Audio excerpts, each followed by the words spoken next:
I'm Jason. This is Pedro.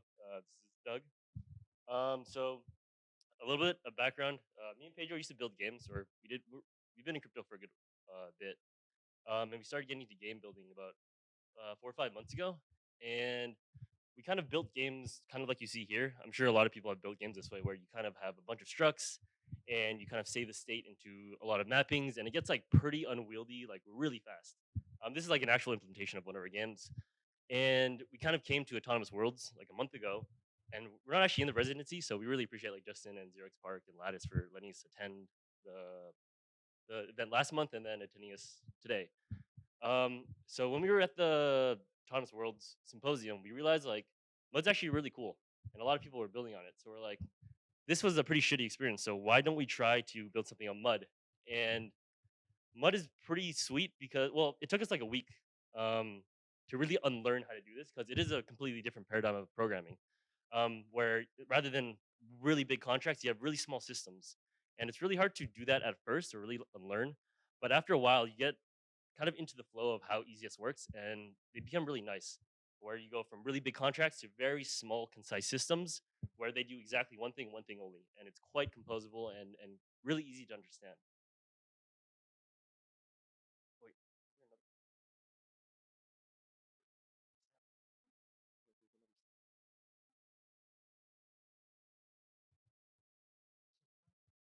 there we go. Nice. So our kind of goal for this game was like, let's really learn how to do mud. So when we first started doing mud, we still had structs and we still had like a bunch of really large components. But then Justin's like, that's not how you do mud. But that's not how you do ECS. So we're like, all right. Oh wait, this is not the slide. Wait. Oh, it is the slide. Okay, cool. Um, what the fuck? Okay, pretend this is just like a screenshot of all our components. um, so we're like, so we again started from scratch and we started like really breaking down our components. So we have this thing called like resources that is dynamically calculated, which has like balance, your emission rate of resources, and the time you accrued your resources. Initially, we put those into like a really big struct, but then we broke them down into like three separate components that we now reuse across the game because there's some resources that don't have all those three things, but still have like a balance component, and still have like an emission rate component. And that was really helpful for us. It took us a lot longer to do, but now we're kind of in the flow of ECS and mud, and it's pretty sweet.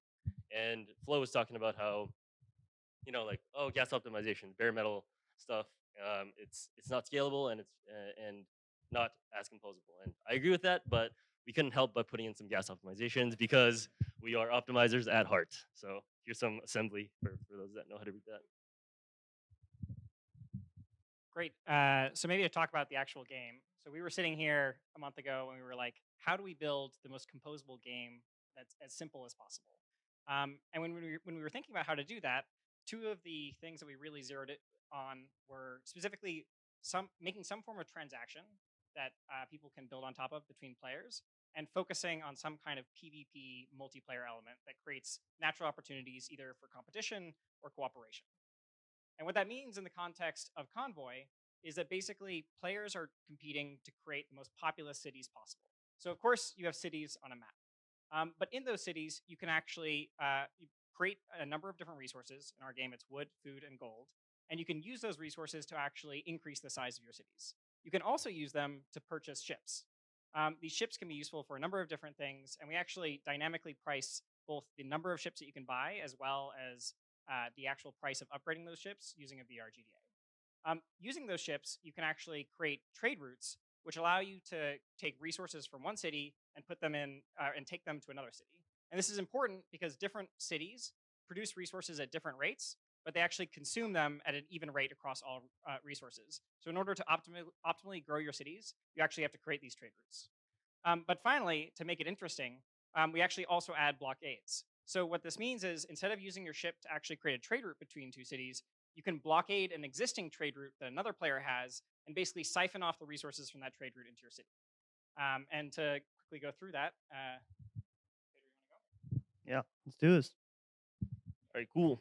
Um, this is the first time we are demoing live. So so we didn't quite work out the scale, but when you first join the game, you'll be presented with this screen. So you can join game. Can you see your cursor? It's right there. You're on the button.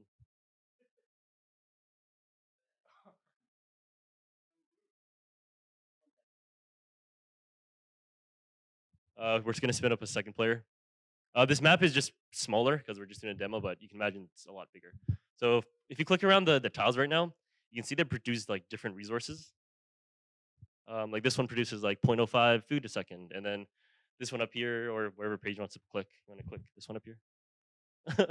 This one has like also are they all the same? How about this one down here? How about this one down here? This one, this good. This one has obviously more food than wood, so they're kind of like balanced. If your one has like really high production, the other one is like nerfed. And that's to aid like because you want to trade. So you kind of click around when you first spawn. You get one free city when you first join the game. So we shall place a city. Um, where's your?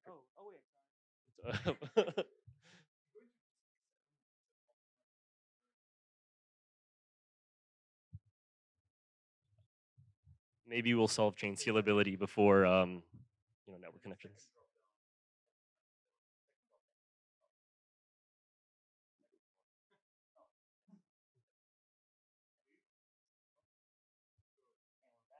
Oh, sweet. Yeah, so we can go around and Pedro will place a city.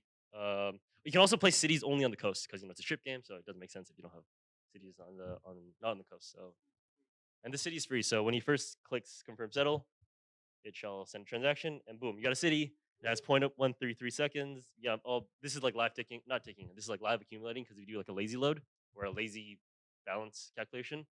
And from here, you can kind of upgrade a city or buy a city. We don't quite have enough to upgrade a city yet because it takes one resource of each to increase your population, which is upgrading your city. And the more population you have, the more resources you produce. That's the reason you would want to upgrade a city. But for now, we'll buy a ship.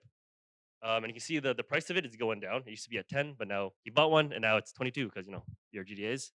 And now he has a ship. It's not interesting until he has a second city, which we'll wait for him to increase his city. And all these values are scaled up for the demo because we don't want to wait so long. So it'll be hyperinflationary. So you're also getting gold accumulated to you, and he will now place a second city across, I guess. And to place a second city, you need to give population from one of your cities to another city, and that's how you kind of place a settlement down. And cool. And you can see this one has zero point 0.1 seconds of, I guess, resource stripping. So we'll leave that, and we'll show you the trade route. Yeah. So right now you can see your ship has these. Like, you can only carry 5 resources. It can only go a maximum of 10 tiles, and has strength 10, which is needed for to block off to defend against blockades. So if we create a trade route right now, you get this really cool, crosshair going.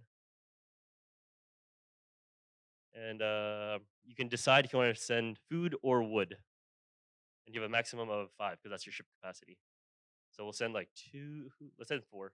Yeah. Boom, route. And now if you click the house up there, you can see that the food production is 4.1 rather than zero point 0.1. Now it's incrementing at a higher rate. You want to go into other player mode?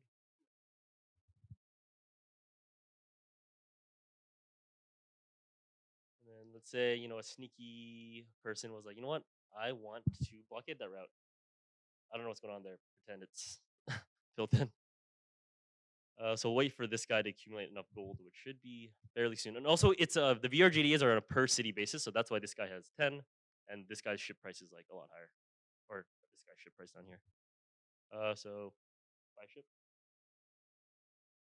And if you click on his ship, he actually doesn't have a. He needs to increase his strength because if he tries to blockade right now, this trade route's strength is 10, so he needs to actually be more than 10. So he can upgrade a ship, which is also causes the VRGD to go up, and now he has enough strength to blockade. So we create a blockade anywhere on the path.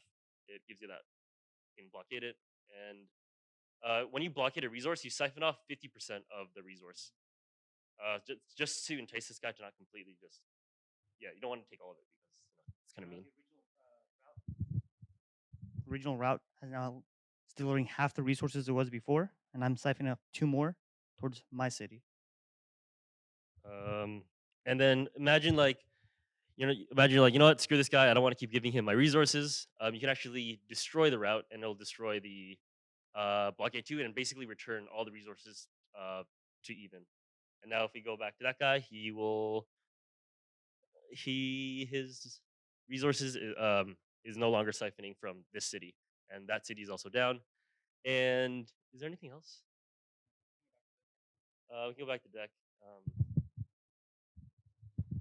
Yeah, and so I guess the rules in this game are very simple, but there are a number of natural extensions that people could build on top.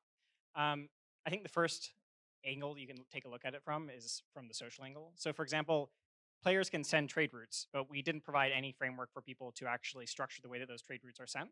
So, in very simple, incremental like system and set of components that someone could build on top is to like create some system where people could actually trade between different players and provide basically like a permissionless agreement that they're going to actually do a trade if they send another trade to you. Or similarly, you can actually build alliances where like a bunch of players are participating through a single smart contract.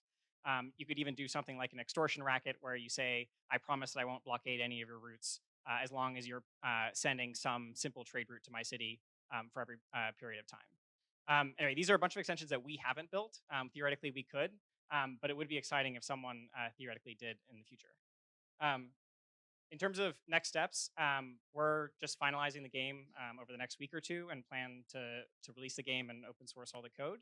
Um, if you have any interest in building on top and certainly playtesting, we'd love to hear from you, and we'll certainly include you in that. But otherwise, Oh, uh, well, also just want to say that me and Pedro talk about this a lot, but we think the biggest lift in Mud is actually the second game because we took a lot of time to like figure out how to do ECS on this game, but we really think the second game is going to be like a lot. Well, this one was pretty fast to be honest, but the second game will be really sick. Also, shout out Mud for the networking code. I don't know anyone like gets into like front end or smart contract development and wants to write networking code. So it's really good code. And it's like a huge lift off our backs. So I think even if we weren't building on Mud, we would like miss the networking code at least because it's solid. And that's about it.